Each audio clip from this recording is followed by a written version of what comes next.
इस कहानी का मेन कैरेक्टर आरिजिन है, जिसे सब बुली करते हैं क्योंकि ये बंदा काफी कमजोर दिखता है और है भी। लेकिन आरिजिन बचपन से ही एक होंकाई पर्सन बनने के लिए ट्रेनिंग करता है। लेकिन इसकी कहानी तब बदल जाती है जब इसे एक पुराने टेम्पल में होंकाई पर्सन की स्पिरिट मिल जाती है, जो आरिजिन के साथ मर्ज हो जाती है और इसको बहुत ही स्ट्रॉन्ग बना देती है, जिसके बाद इसके सामने कोई भी नहीं टिक पाता। तो कहानी के स्टार्टिंग में हम एक बंदे को देखते हैं जिसका नाम अरिजिन होता है और इसका आज हाई स्कूल का पहला दिन है। ये लड़का मिरर के सामने खूब तैयारी करता है। ये लड़का लड़कियों से बात करने में थोड़ा डरता है, इसलिए वो उसकी भी प्रैक्टिस कर रहा होता है। फिर सीन कट हो जाता है और हमें पुराना टेम्पल दिखाया जाता है जिसके अंदर दो पियक्कर बैठे होते हैं और नशे में धुंध होते हैं। तभी एक बंदा बोलता है, तुमने होंकाई पर्सन की कहानी सुनी है? माना जाता है कि उनकी स्पिरिट अभी भी यहाँ है। तो दूसरा बंदा बोलता है कि लगता है कि कल रात का नशा तेरे ऊपर से उतरा नहीं है। तभी इन दोनों को कोई आवाज सुनाई देती है और फिर एक लोहे का भारी बॉक्स जमीन पे गिर जाता है, जो देखकर इन दोनों की तो फट जाती है। ये दोनों अपनी जान बचाकर भाग जाते हैं और फिर उसके बाद हमें होंकाई पर्सन के बारे में बताया जाता है कि जब सामुराई का समय था तब काफी सारे लोगों ने अपने आर्मर्स और स्वॉर्ड को फेंक दिया था और इन लोगों ने प्योर मार्शल आर्ट और हैंड टू हैंड कॉम्बैट को यूज करना स्टार्ट कर दिया और फिर देखते ही देखते इनकी ताकत पहले से कई गुना बढ़ गई और आगे चल के इनको ही होंकाई पर्सन कहा जाने लगा, जिनकी पावर का अंदाजा अभी तक किसी को नहीं है। और फिर हम वापस से आरिजिन को देखते हैं जो अपने न्यू क्लास टीचर के साथ जा रहा होता है। वो बोलते हैं कि क्या तुम नीचे दो बंदे को देख रहे हो? इनमें से एक मिनाटो का स्क्वाड से है और दूसरा सिग्मा स्क्वाड का मेंबर है और ये दोनों ग्रुप आपस में ही ऐसे लड़ते रहते हैं। फिर वो टीचर आरिजिन से पूछता है, कहीं तुम भी लड़ाई उड़ाई तो नहीं करते? जिस पे आरिजिन उनको मना कर देता है और फिर वो बाहर उन दोनों की फाइट देखने लगता है और फिर वो अपने टीचर से पूछता है, क्या हमारे क्लास में कोई अप्सरा है, मतलब कि सुंदर लड़की जिसको मैं फंसा सकूं? जिस पे उसका टीचर अजीब सा शक्ल बनाने लगता है। फिर हम देखते हैं कि आरिजिन क्लास में अपना इंट्रोडक्शन देता है पर उसके सामने बदमाश लोग बैठे होते हैं जिनको आरिजिन के इंट्रोडक्शन से घंटा फर्क नहीं पड़ता। तभी अचानक आरिजिन की नजर एक क्यूट सी लड़की पे जाती है जिसके बगल में एक सीट खाली होता है, जिसको देखकर आरिजिन पागल हो जाता है और ये लड़का फटाफट उस खाली सीट पर जाके बैठ जाता है। जिसके बाद वो क्यूट लड़की खुद से अपना इंट्रोडक्शन देने लगती है और बोलती है कि मेरा नाम जिन महारो है और तुमसे मिलकर काफी अच्छा लगा। इतना सुनकर आरिजिन माहरो के साथ सपने देखने लगता है, यहाँ तक कि वो अपने फ्यूचर के प्लान्स के बारे में भी सोचने लगता है। हम देखते हैं कि दो बंदे इन्हें ही देख रहे होते हैं और फिर हमें उन्हीं दो बंदों को दिखाया जाता है जो कि लड़ रहे होते हैं और इस लड़ाई में सिग्मा स्क्वाड का बंदा हार जाता है और जो मिनाटो स्क्वाड का बंदा है जिसका नाम माताकारा है वो जीत जाता है। जिसके बाद हम फिर माहरो को देखते हैं जो बोलती है कि अगर तुम्हारा और मेरा घर का रास्ता सेम है तो क्या हम साथ में घर चल सकते हैं? जो सुनकर आरिजिन का तो सिस्टम ही हिल जाता है और वो ब्लश करने लगता है। जिसके बाद माहरो वहाँ से चली जाती है और ये प्यार में डूबा आशिक भी उसके पीछे चलने लगता है। तभी एक बंदा पैर फंसा के उसे गिराने की कोशिश करता है लेकिन आरिजिन बच जाता है। वो बंदा बोलता है, लगता है तुम बहुत मजे कर रहे हो। जिसके बाद आरिजिन उनसे कहता है कि मैं घर जाने के लिए लेट हो रहा हूँ तो मुझे जाने दो। तभी वो दोनों बंदे उसे रोक लेते हैं। जिसके बाद आरिजिन उनसे कहता है, अरे वो देखो ऊपर बिल्ली है। जैसे ही वो बंदे ऊपर देखते हैं आरिजिन वहाँ से भागने लगता है। तभी वो अचानक किसी बंदे से टकरा जाता है और नीचे गिर जाता है। तभी वो दोनों बंदे बोलते हैं कि तुम्हारी किस्मत तो काफी अच्छी है कि तुम हमारे बड़े दोस्त से टकरा गए। तभी वो बड़ा बंदा बोलता है,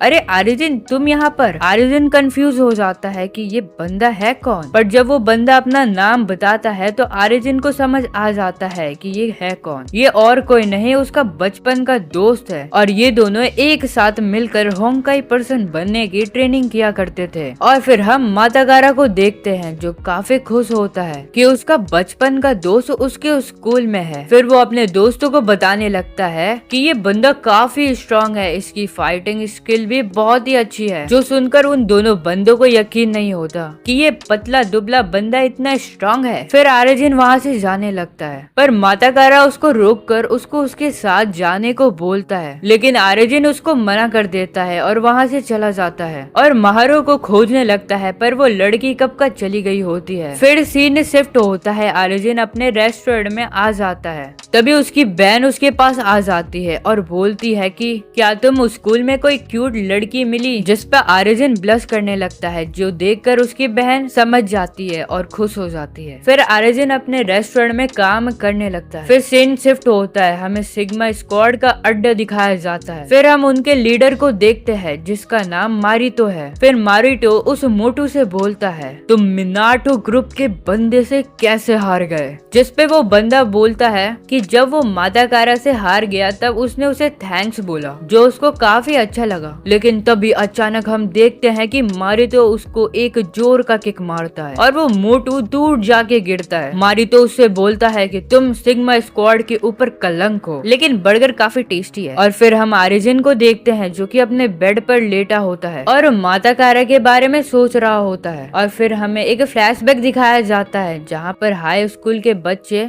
माता कारा की कुटाई कर रहे होते हैं और आर्यन भी पेड़ के पीछे छुपकर ये सब देख रहा होता है। फिर हम सीन प्रेजेंट का देखते हैं, आर्यन गुस्सा होता है और बोलता है कि यार ये माता कारा को मेरे ही स्कूल में होना था। फिर सीन शिफ्ट होता है, आर्यन अपने स्कूल के अंदर होता है और वो महारो का वेट कर रहा होता है और वो काफी परेशान होता है क्योंकि अभी तक महारो क्लास में नहीं आई। फिर वो अपना लंच बॉक्स लेके टेरेस पे आ जाता है और उसे खाने लगता है। तभी अचानक उसे महारो की आवाज आती है। वो ऊपर देखता है जहाँ महारो बैठी होती है। फिर वो दोनों साथ में ही लंच खाने लगते हैं और आर्यन महारो से पूछता है कि तुम यहाँ क्या कर रही हो और तुमने तो आज का क्लास भी अटेंड नहीं किया। फिर आर्यन उससे कल के लिए माफी मांगने लगता है और महारो भी उसे माफ कर देती है। तभी हम देखते हैं कि माता कारा नीचे से आर्यन को आवाज लगाता है, लेकिन वो माता कारा को पूरी तरह से इग्नोर कर देता है। ये दोनों बंदे बोलते हैं कि क्या तुम्हें सच में लगता है कि ये बंदा स्ट्रांग है, जिसपे माता कारा बोलता है कि हाँ ये बंदा स्ट्रांग है, बहुत स्ट्रांग है, और अगर तुम्हें ये नहीं लगता तो उसमें मैं कुछ नहीं कर सकता। और ये बोलकर वो वहाँ से चला जाता है। उन दोनों में से एक बंदा बोलता है कि हमें माता कारा को बता देना चाहिए कि ये आर्यन एक नंबर का ठड़की है, महारो के प्यार में पागल है। जिसपे दूसरा बंदा बोलता है कि थोड़ा रुक जाओ, इतनी भी जल्दी क्या है। जिसके बाद हम देखते हैं कि आर्यन किसी स्टोर में होता है और एक स्टोन को सिलेक्ट कर लेता है जिस पर वो महारो का नाम लिखने जाएगा। तभी वहाँ पर वही दोनों बंदे आ जाते हैं और ये दोनों आर्यन को लेकर गेमिंग कैफे में आ जाते हैं और फिर ये लोग सारे गेम से खेलने लगते हैं मजे से। लेकिन जहाँ ये गेम खेल रहे होते हैं वो किसी और का एरिया होता है। उन बंदों के आने से पहले ही वो दोनों भाग जाते हैं, लेकिन आर्यन फंस जाता है। वो बंदे आर्यन को पकड़ लेते हैं और बोलते हैं और भाई यहाँ क्या कर रहा है। फिर वो लोग आर्यन के सारे कपड़े गायब कर देते हैं। आर्यन उनसे बचकर भाग रहा होता है, वो भी बिना कपड़ों के, और वो भी आर्यन का पीछा कर रहे होते हैं उसको पकड़ने के लिए। जिसके बाद आर्यन को अपने हाई स्कूल का टीचर दिखाई देता है। उसका टीचर आर्यन की ये हालत देखकर सीधा ही नाइट क्लब के अंदर घुस जाता है और फिर हम देखते हैं कि आर्यन सबसे बचते हुए उसी पुराने टेम्पल के अंदर छुप जाता है जहाँ पर होंकाई पर्सन के स्पिरिट अभी भी है, ऐसा माना जाता है। फिर हम देखते हैं कि आर्यन को वहाँ पर एक बंदूक मिल जाती है जिसे आर्यन उठा लेता है। तभी वो बंदे दरवाजा तोड़कर अंदर आ जाते हैं। आर्यन उनके ऊपर बंदूक से हमला कर देता है और बोलता है कि अगर तुमने एक और भी कदम आगे बढ़ाया तो मैं तुम्हें शूट कर दूंगा। जो सुनने के बाद ये सारे बंदे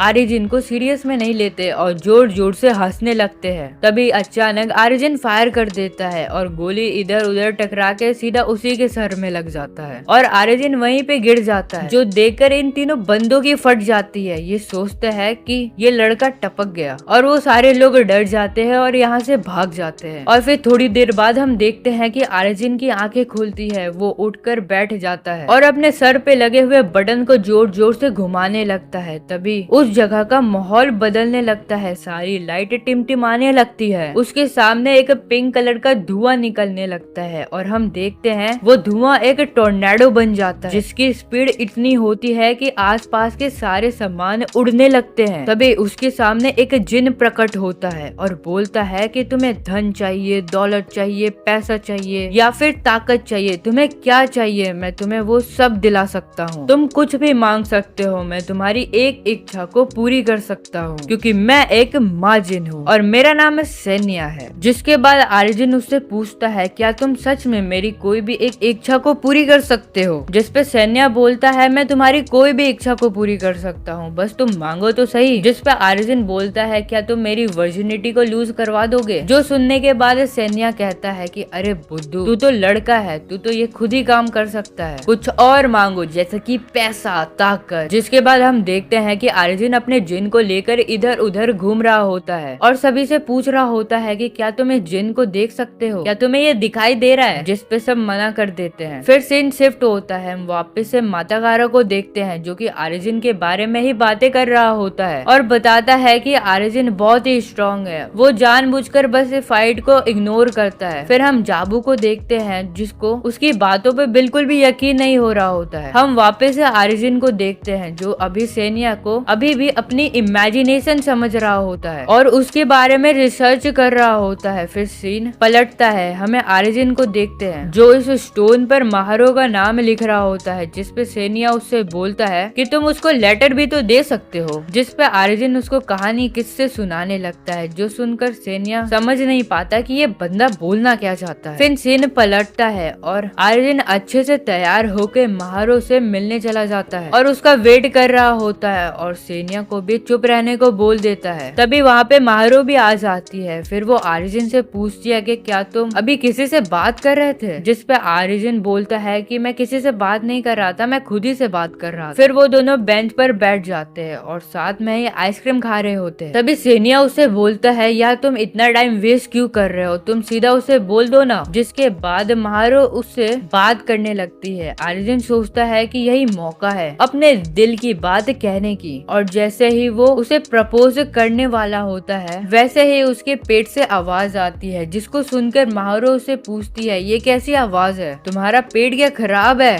और फिर हम देखते हैं कि आर्जुन का पेट खराब होने लगता है। वो सोचता है कि ये सब मेरे साथ ही होना था। जब भी वो कोई इम्पोर्टेंट काम करने जाता है उसका पेट ही पहले खराब हो जाता है। जिसके बाद आर्जुन अपना पेट पकड़कर जोरों से भागने लगता है और फटाफट वॉशरूम में घुस जाता है और जैसे ही वो अपना पेट हल्का करके बाहर आता है तो सेन्या उसे कहता है, आखिरकार तुमने अपने डेट को खराब ही कर दिया। और फिर हम देखते हैं कि आर्जुन वापस से महारो के पास आ जाता है और उसे माफी मांगने लगता है। फिर महारो भी उसे माफ कर देती है और बोलती है कि हम दोनों ने साथ में आज काफी अच्छा टाइम स्पेंड किया। ये सुनने के बाद आर्जुन महारो को वो स्टोन दे देता है जिसमें उसने उसका नाम लिखा था और ये देखने के बाद महारो का रिएक्शन काफी अजीब होता है। जिसके बाद आर्जुन उससे बोलता है कि ये लव फॉरएवर स्टोन है और जैसे ही वो अपने दिल की बात कहने वाला होता है तभी अचानक वहाँ पर काफी सारे गाड़ियां आ जाती है जो उन दोनों को घेर लेती है। और फिर हम मारितो को देखते हैं जो किसी खिलौने पर बैठकर आर्जुन के पास आ जाता है और कहता है कि मैं सिग्मा स्क्वाड का लीडर मारितो हूँ। और इसके बाद हम देखते हैं कि आर्जुन महारो का हाथ पकड़कर चुपचाप निकल रहा होता है। तभी मारितो कहता है कि तुम्हारी हिम्मत कैसे हुई मेरी बहन का हाथ पकड़ने की और मेरे सामने उसे ले जाने की? तुम्हारे अंदर कुछ ज्यादा ही दम है जो मेरे सामने ये हरकत कर रहा है। फिर मारितो उसको पकड़कर मारना शुरू कर देता है। और फिर हम जाबू को देखते हैं जो माता कारो को दिखा रहा होता है कि आर्जुन कितना कमजोर है, पर माता कारा ये देखने के बाद भी आर्जुन को बचाने के लिए भागता है। और फिर हम वापस आर्जुन को देखते हैं जिसे मारितो खूब अच्छे से पीट रहा होता है।